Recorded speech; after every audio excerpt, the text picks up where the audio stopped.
First, I want to just start with a big thank you for joining us and welcome to our very first Home Waste Audit. We view this as a collaborative science project hosted by the U of T trash team and fueled by our community, which is all of you.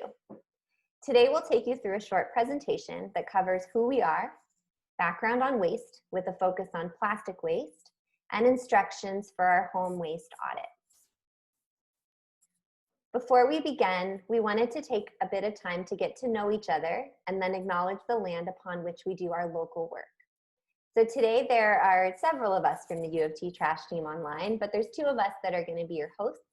My name is Chelsea Rockman, and I'm a co-founder of the U of T trash team and a researcher of microplastics. I've been working on the issue of plastic pollution for more than a decade.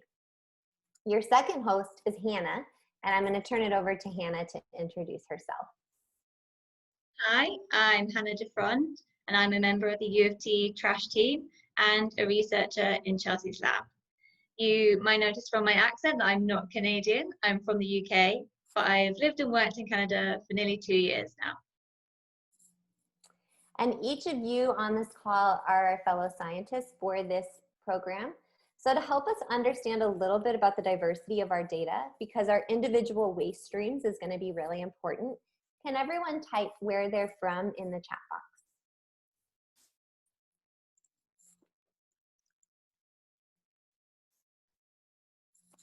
We've got somebody from BC, several of us from Toronto, Germany, but living in Vancouver. So two different cities in BC, Etobicoke, which will, I believe, have either the region of Peel might be the waste stream, but we're going to find out when you tell us later. More Toronto, and then I know we had one from North Carolina and someone from Ottawa. Fantastic. Great. Okay. Well, since many of us are from Toronto, our land acknowledgement will actually be relevant to plenty of people in our Zoom room. So before we begin, we just wanted to recognize the history of the lands that we call home. We're thrilled to have people joining us from all over, and of course extend our acknowledgements to the Indigenous and traditional past across all territories. For our team, we will speak to the land on which the University of Toronto operates. For thousands of years, it has been the traditional land of the Huron-Wendat, the Seneca, and recently the Mississaugas of the Credit River. Today, this meeting place is still the home to many Indigenous people from across Turtle Island, and we're grateful to have the opportunity to work on this land. So who are we? Who is the U of T trash team, and what work do we do? We're a group of students and early career researchers working towards a shared goal around reducing plastic pollution and promoting waste reduction. Being an arm of a research lab and a university, we have a strong foundation in science, helping provide and communicate the facts that can inform solutions. Our mission is built around increasing waste literacy, connecting with people, having fun, and taking action. Ultimately, we use education, public outreach, and scientific research to deliver evidence-based solutions to decrease solid waste and promote a more circular economy. We do this in a few different ways. We take a bit of a three-pronged approach to work towards positive change. We do community outreach, school programs, and solution-based research. This includes community cleanups, classroom visits with our waste literacy building lesson plans, and our collaborative sea-bin project with Ports Toronto in our local Toronto Harbour. So if you're from Toronto and you've seen sea-bins on our waterfront, that's our group in collaboration with Ports Toronto. But due to COVID-19, we've been moving some of our activities online, and we'll share some of our upcoming events with you.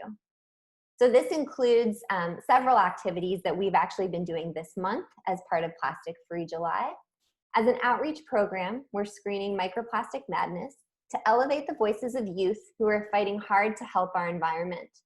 The screening takes place the weekend of July 18th, so in about 2 weeks, and includes a community conversation with the filmmakers and youth activists. For more information, you can follow the link in the chat. For our school programs, we have moved our lesson plans online, and we have been creating crafts, coloring sheets, and resources for reducing waste. And finally, our virtual science programming literally begins here tonight with you. So we're about to move on to that, but of course, if you have any questions about the U of T trash team, please don't hesitate to ask during the Q&A period, and you can also visit our website to learn more. So now let's dive into the reason you are all logged in this evening, the Home Waste Audit. This project was designed to help us each change our own personal habits to protect our shared planet. This project has two personal objectives. To one, learn about the waste stream in the municipality where you live. This means learn what bins you have, whether it's a blue bin, a green bin, or a black bin for recycling, landfill, or organics, and what goes in each of them. And to decrease your waste footprint and divert waste away from your landfill bin by procuring and using products that you can either reuse or that go into other bins, like the recycle bin. The data you collect will help you track your own personal progress. Our collective shared data will enable us to see how diverse waste streams are across geographies, which might surprise you, and how waste literacy and change behaviors can reduce our waste. This data will be anonymized, synthesized, and shared in our second webinar later next month, I guess, in about 6 weeks. In just a bit, I'm going to go carefully through the instructions of your audit, which is focused on local solutions to a quickly growing issue. So before we start, we wanted to talk a bit about that growing issue. So I'm going to turn it over to Hannah, who's going to put our project in context of the world. Hannah, over to you. Thanks, Chelsea. So today we know that plastic is everywhere, but it wasn't always this way. The first synthetic plastic, Bakelite, was produced in 1907. With the creation of this material, plastic, that could be molded into almost anything, it gained huge popularity in the 1950s. Manufacturers began replacing traditionally paper or glass staples with lighter, more durable and affordable plastic alternatives. Plastic was used for insulation, packaging, and to make disposable versions of previously reusable items, such as plates, cutlery, and bottles. It was marketed as a solution to rid people of their household chores. No need to wash up, just throw it away. Since the 1950s, plastic production has increased exponentially due to high demand and consumption. By 2017, we produced approximately 8,300 million metric tons of virgin plastics. Plastic is now a huge commodity, and we use it in many aspects of our lives. It's also a big business. Currently, the global market for plastic products is valued at $1.2 trillion US. You can see from the figure that production is getting faster and faster by the year. Half of all plastics ever manufactured have been made in the last 15 years. If these trends continue, by 2050, we'll have produced 26 billion metric tons of plastic waste. There are some obvious reasons why plastics have become a huge part of our lives. Plastic is cheap and fast to produce compared to other materials. It's also lightweight in comparison to glass or other containers, and so can save energy when shipping. A heavier truck requires more gas. Plastics are also durable and can be manufactured to be extremely rigid, flexible, or heat resistant. Because of its many forms, plastic is a unique material with some valuable functions, including medicine, safety and protection, communication, the phones and laptops which many people have used to work from home with over the last couple of months, and transport. However, plastic has now infiltrated every part of our lives. Most people can't go one day or even a couple of hours without touching something made of plastic. Whilst there are valuable uses for it, there are also many items that we use which are not necessary. In particular, single-use items and unnecessary packaging, like the items shown in the images here. These items are often made from non-recyclable plastics and end up straight in landfills or in the environment.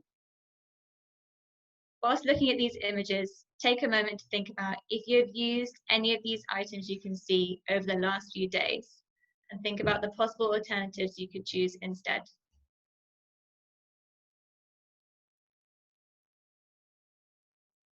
Our plastic consumption habit, fueled by the endless supply of disposable products, has outpaced waste management. And this has resulted in a huge amount of plastic waste escaping our waste systems and reaching the environment. In 2015, it was estimated that over 8 million metric tons of plastic waste enters the oceans every year. We now know this number is likely a lot higher when we consider waste from inland sources, the increases in production, and the plastic that ends up on land, in rivers, and in lakes. Plastic does not decompose, it degrades. Every piece of plastic that has ever been made still exists in some form, likely in smaller fragments and microplastics. Because it never goes away, plastic persists and accumulates in the environment, and we now find it everywhere. Plastic pollution, sorry Chelsea, can you stay on this one? Thank you. Plastic pollution is also more than just an eyesore. It threatens the health and survival of wildlife due to hazards related to entanglement, ingestion, and chemicals associated with plastics, both additives from production and pollutants which they absorb from the environment. Just to demonstrate how little plastic is actually recycled, here are some numbers from Gaia and colleagues' paper from 2017. So of all the plastic waste that's ever been produced, 79% has ended up in landfills or the environment, just 12% was incinerated, and only 9% has been recycled. Much of the waste that ends up in landfills is avoidable, as approximately 40% of plastic produced every year is single-use packaging, used once and then discarded. It's true that recycling alone will not solve our plastic pollution problem, but it definitely helps. Plastic cannot be recycled infinitely, but every item that's recycled reduces the amount of energy required to make new plastic items. Plastic is made from oil, which is a fossil fuel. So by reducing oil demands for plastic production, recycling also reduces greenhouse gas emissions. And importantly, recycling contributes to the diversion of waste from landfill. Sending waste to landfill should be the final option after refusing, reducing, reusing, and recycling. By using something once and throwing it in landfill, this encourages continued consumption of fossil fuels and the creation of new products. Landfill space is finite, and eventually it will run out, so we must prioritize alternative ways to deal with our waste. The waste in landfills can also contaminate groundwaters and contribute to air pollution as the waste decomposes. Not all landfills are perfectly engineered and contained, and often landfill is not the final endpoint for plastic waste. When plastic waste leaks out of landfills, it pollutes surrounding environments.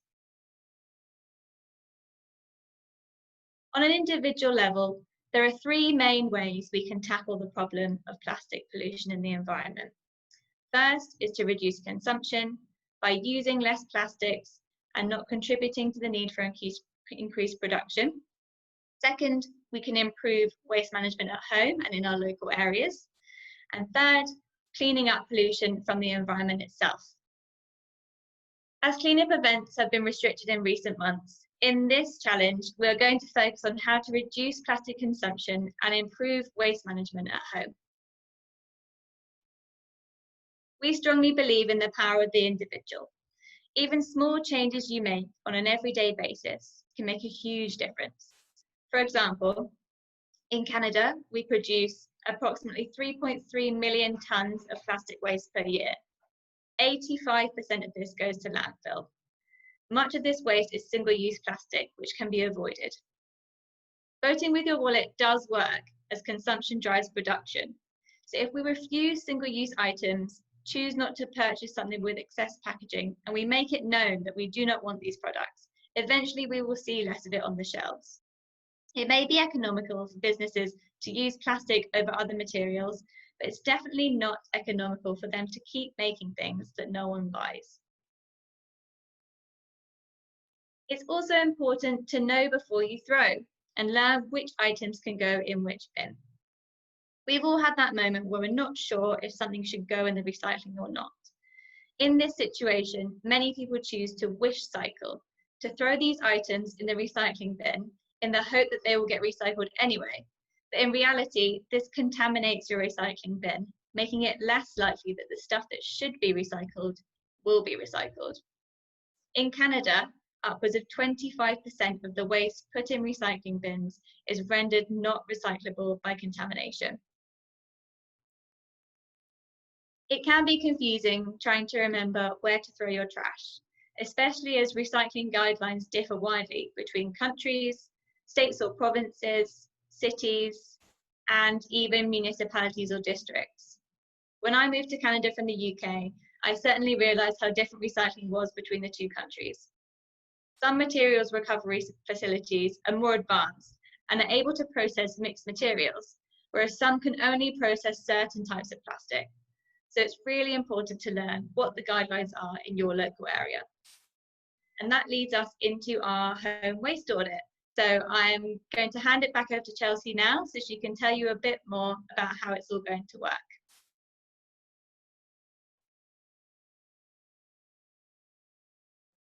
Right, thank you, Hannah. Sorry, I think I'm unmuted. Yes. We'll have time to answer or to ask Hannah questions if you have them after the instructions. We'll do a joint Q&A session in just a few minutes. So first, we're going to take time to clearly walk you through the audit, which begins tomorrow. And then, of course, if things aren't clear, you'll have a chance to ask us questions. So tomorrow begins your own personal home waste audit. And this audit includes 3 overarching tasks. One is the webinars, like you're at right now today. 2 is the actual waste audit, which is the weighing, the counting, and the characterizing your waste. So that's the data collection. And 3 are the online surveys to guide increased waste literacy. Hopefully, you've already completed survey 1. And if you haven't, please take that tonight before you start your audit tomorrow. And by the end of this webinar, you'll only have 1 webinar left. For this project, all you need is a piece of paper and a pencil and your computer. And if you don't want to print the data sheets and go without that piece of paper, you can certainly either copy the data sheet onto a piece of scrap paper, as long as you make sure that all the same props are in place, or you can simply type your answers into the data sheet, which you can download from our website as a Word document. So I'm going to go carefully through the instructions 1 week at a time, but if I miss anything or something is not clear, please feel free to ask. So we will start with week 1, which starts, as I said, tomorrow.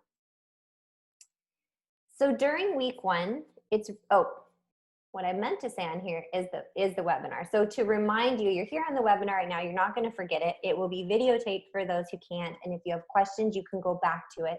And the second is, again, to take that entrance survey, which should have come to you as a link in your email. Then the actual audit of your household waste. So during week 1, it's really important that you continue business as usual. So what does that mean? This week is your baseline, for which you will be comparing your other weeks to. So in order to properly be able to measure our baselines and how our increased knowledge and change behaviors reduce our waste, we must not change our behaviors yet. So for this week, I'm just asking you to just continue business as usual. To prepare for your audit, I suggest printing or preparing your data sheets and having that instructional guide ready or on your computer. Or you might decide to have your data sheets on your computer because maybe you're going to take all of your data remotely. This is what I decided to do. I decided to have my data sheets on the computer, but I am going to have a clipboard next to my largest waste bin with some of the prompts on the data sheet for me to be able to take that data right next to my bin, which I'll talk about in a second. I also decided to log my waste weekly at the end of the week, which is a choice, and I'll also talk about that. So for me, at the end of each week, which is on Tuesdays, I'm going to collect all of the different waste bins across my house that include my non-recyclable waste materials. So that's the waste that goes into the landfill, which I'm trying to reduce.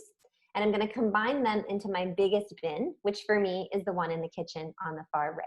So I'm going to collect the waste in the office, in the laundry room, in the washrooms, as well as in the kitchen. Once I've put them all into my larger bin, which here you can see it is now suddenly full. So I've now collected all of my landfill waste in one place, and I need to determine the volume. So you can do this in one of two ways. For my landfill waste, I use kitchen garbage bags, and the box tells me the volume in liters. And so my bag is 31 liters. So I can estimate how full my bag is and use that number to determine the waste. So if my bag is half full, I have 15.5 liters. But the data sheet actually asks you for this. So here on the data sheet, I have my name, my email, where I live, that there are 2 people in my household, which is important. It has the week that it is and the day that I started, just in case I might have accidentally started on a different day. The units of my actual bag or bin, and then how full my bag or bins are, or the number of my bag or bins. So this would be if I have 1 bag or bin and it's half full, I just put half. But if I have 1.5, then I put 1.5. So if I have 1 full bin and a half of the full bin, for example. Then there's a place in there for notes. What if this week you happen to go stock up on something at the grocery store and therefore you have extra boxes or pieces of paper or plastic that week? You might want to tell us, this isn't actually a usual week and here's why. So you're welcome to write those notes down.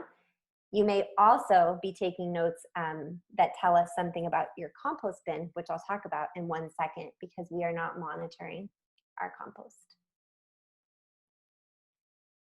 So here's another tally sheet. So let me continue on here. If you wanted for the audit, you could actually just fill out this part and just be looking at how your weight changes or how your volume changes, every week. But if you want to go above and beyond, we have the tally sheet. So I'm going to be doing this tally sheet. And here I'm actually going to go through my waste at the end of the week and tally. So now all of my waste is combined, and I'm going to sort through my bin. So yeah, this is a little bit gross, but for me, I'd say, okay, it's for a good cause. But a cleaner option would be to take the data as you throw. So here you might want to have a clipboard next to your bins. At the end of week 1, or at the end of the week, either way, you're tracking your data. Your data sheet will look something like this, with the items that are paper, metal, or glass on the second sheet. If you need more space, you can add rows or you can write on the back. If you're writing, it's really important to use neat handwriting and be tidy. Especially if you need extra rows, make sure you label exactly what it is. This is particularly important if you're going to scan or take a photo of your data sheets and send them to us. Okay, so then I'm going to do the same thing for my recycle bin. Here I only have 1 bin, which happens to be in my kitchen, but I don't use a bag. So instead I'm going to measure the volume of the bin itself. So we have instructions on the data sheet of how you calculate the volume, and now the units are in meters cubed. And 1 meter cubed is 1,000 liters. So you can choose the units you want to report, but just make sure you're reporting the right units. And it's important to note we are not measuring your organics. And some of you may be wondering why. It's tricky. So here in Toronto, we have a green bin and we have organics, and they're completely separate. In other cities, you may not have this, and your organic waste may go in your landfill bin. So we have made a decision that it was too complicated to actually have this as part of the data. So if you have a green bin, just ignore it completely. But if you don't, we ask that you not tally your organics, but make a note if it takes up the volume in your landfill bin, or if you can for these 4 weeks, just set it aside and then throw it away at the end of the week so that it's not measured at all. That's up to you, but organics aren't included in this audit. And then finally, you have an exit survey, or not an exit survey, but an end of your first week survey, which is designed to help you increase your waste literacy. So this will be July 14th that you'll fill out the survey. The surveys are incredibly important to help us understand your waste stream, particularly this one, and to help you increase your waste literacy by learning more about your local waste management. It also allows you to track your own changes in behavior. So in total, there are 4 surveys. After this second survey, you'll have already completed 2, and you'll be halfway there. So weeks 2 and 3 are really no different than week 1, except that now you can begin to try to reduce your waste by following the steps in the waste or the solutions hierarchy on the bottom right of your screen. So although your material consumption and your waste production may change, please continue to throw your items away the same way that you would in a normal week. So what I mean by that is if you normally don't break down cardboard boxes before putting them in your recycling bin, don't change that behavior so that it doesn't bias your data collection, because it's the same amount going in your bin, it would just be folded in a different way. So yes, we're looking for changes in the amount of waste you put in your bin, but not changes in how you put waste in your bin. That makes sense. And we know that it can be overwhelming to find information online about waste reduction information. It can sort of be like drinking from a fire hose. And we also know that change is hard. And so we're not asking you to go zero waste. We're completely fine with baby steps. And we're just here to provide a way for people to get to understand their waste stream and to think about ways in which they can reduce their waste one step at a time. You can find a lot of information about how to reduce waste on the internet, but if you'd rather not surf the web for information, we have provided tips and tricks on our website. So Cassie and Rafaela have been doing this for us. They'll be doing it through all of July, adding new tips and tricks each week to celebrate Plastic-Free July, but also to provide information for this particular audit. In late July, you will reach week 4. So here, you're gonna follow the exact same steps as week 2 and 3 for the audit. But when you complete week 4, you'll organize your data sheets and send all of your data to us via the email that's provided on the screen. So that's the uoftrashteam@gmail.com. And again, now we ask that you fill out survey 3, which this is your exit survey for the audit, to share what actions you took in your household and provide us with a bit of feedback on how you found the audit. Your final survey will come in early October. So at this point, you get to sit back, relax, and put your feet up. And it's time for us to get to work anonymizing, synthesizing, and exploring your data. So we'll be putting all the data together, creating graphs that help visualize it, running some analyses so that we can quantify our changes, and prepping to share it with each of you in our second webinar on August 18th. Now, the final survey that you'll get in October is going to be basically asking questions about what behaviors stick. So this is just to see, how did the waste audit change your behavior in the long term? Were you motivated by the challenge, and then after the 4 weeks, things kind of went back to that week of business as usual? Or did you find some behaviors that stuck? We're not judging anyone, of course. This is just an activity to get some information. Okay, so that was a lot of information to share. We told you about us, we told you about the global issue, and we provided instructions for the home waste audit. So now I want to turn it over to you, who are going to be our scientists with us for the next 4 weeks, to ask questions. So if you want to ask a question, you can either ask it out loud or write it in the chat. If you want to ask it out loud, you can use the raise hand function, which you can find by clicking on participants and then clicking the raise hand button. When it's your turn, we'll see your name, and then I'm going to say your name out loud and take you off mute so you can ask your questions. But also, please feel free to put your questions in the chat. So go ahead, anyone that has a question, please feel free to raise your hand or write your question in the chat.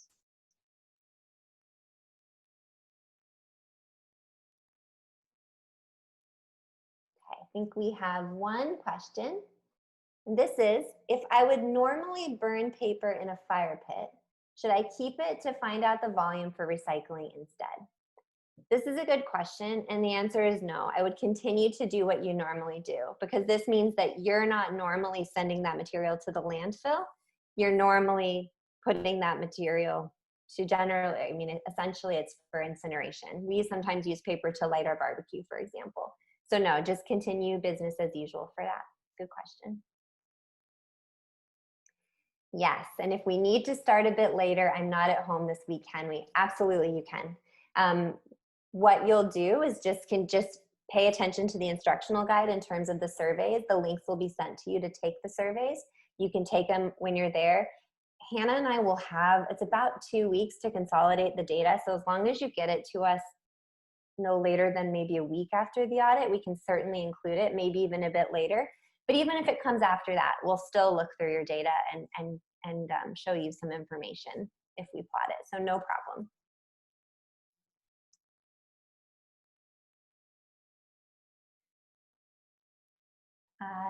Another question, will be camping with no internet when it's time for the survey on the 14th. So I'll have to do it on the 16th. Is that okay? So the survey on the 14th, yeah, it is okay because you probably, you might take it before you leave for camping. So the second survey in some ways is really important because what it prompts you to do in there is to look up the waste management and the waste stream in your city so that when you start your second week, you have that information in hand and can kind of use that information to change your behavior. So you can do it right before you go camping or you can do it right after. It's probably okay because camping is camping and you're probably gonna you're not gonna be throwing things away at home. So I would leave that up to you. Yeah, no, you should, it's a home waste audit. So actually what I would do is just write in the notes you were camping for a few days. Hannah, do you agree with that? Yeah, I agree. Okay. Yeah. Awesome. So somebody asks, is there a list of grocery stores in Toronto that you can find products with less packaging? Yes, there are. So there's, maybe Susan and Rafaela can start typing them in the chat. I know there's Bear Market. I think there's a couple others. I don't know them all off the top of my head. Yep, there they go. And then there was a question earlier up before that about wish recycling. Should we put our wish recycling in the garbage instead of recycling in the first week? Good question. You should do whatever you would normally do in your first week. So if you know it's wish recycling and you would normally do that, just do whatever you would normally do. And then Alice was asking to confirm how many surveys in total. Can you confirm that we fill out 8 surveys in total for recycling and for landfill? Okay. And there's also a question about the difference between weeks 2 and 3. So there are 4 surveys in total. 1 you should take now if you haven't already. 1 you take at the end of week 1 to tell us about your waste stream and increase your waste literacy. 1 you take at the end of week 4 just to tell us how you found the waste audit and provide us some information about ways you changed your behavior. And 1 in October for us to see if any of the behaviors stuck. There's not a separate survey online for the different landfill and the recycling. There are separate data sheets for landfill and recycling. And those should be available online as Word documents. Alice, does that answer your question?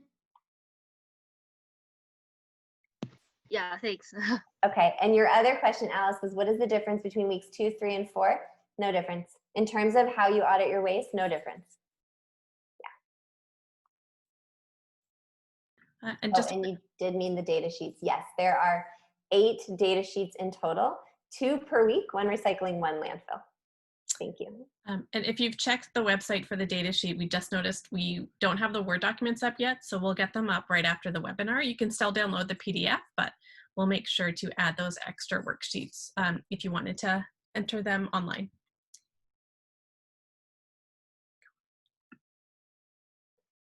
And then I think I see one more question from Mateus, which is, what is wish recycling?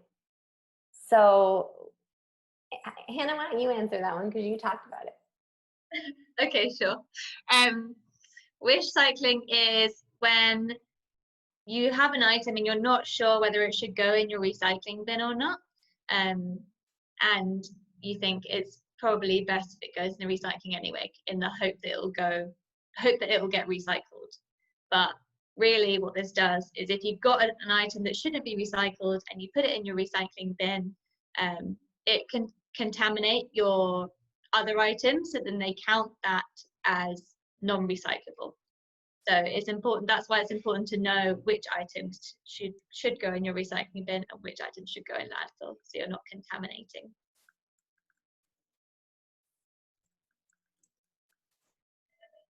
Any other questions? Okay, I don't see any more in the chat. Does anyone have any other questions for us about anything about the waste audit or anything in general about what Hannah talked about before or any of our upcoming events? There's a question about how we upload the data. So you can email it to the U of T trash team email address, which is it on one of the slides? Or we can just send it in the chat. It is on one of, yeah, there it is. There you go. Yeah. Great. And also we will be sending emails out to everyone who's registered on Eventbrite throughout the duration of the audit, giving you prompts and links to the surveys and reminders. So, but feel free to reach out at any time before you hear from us if you need any further clarifications. Yeah, we are here standing by with you, and we are doing this along with you. This is the first time we've done it. We're really excited about it. So we're going to do it too. And so if you have questions, ideas about improvement, let us know, because we do intend to do this again. So if there are no other questions, and it seems like there are not, we'll go ahead and wrap up. We want to thank everyone so much for attending your first out of your 2 webinars and for registering to participate in this home waste audit. We do hope you continue throughout the entire 4-week period. Please let us know if anything seems complicated or if we can help you in any way. And if you want to share your story with us as you're doing it, please feel free to share it with us or to put it on social media and tag us at U of T Trash Team or our hashtag for this program, which is the Home Waste Audit. And with that, we'll say goodbye for now, and we look forward to sharing our stories together and to talking to you again when we do, or at least in 6 weeks. So have a great night. We'll stand for a few minutes if anyone has any extra questions. Thank you.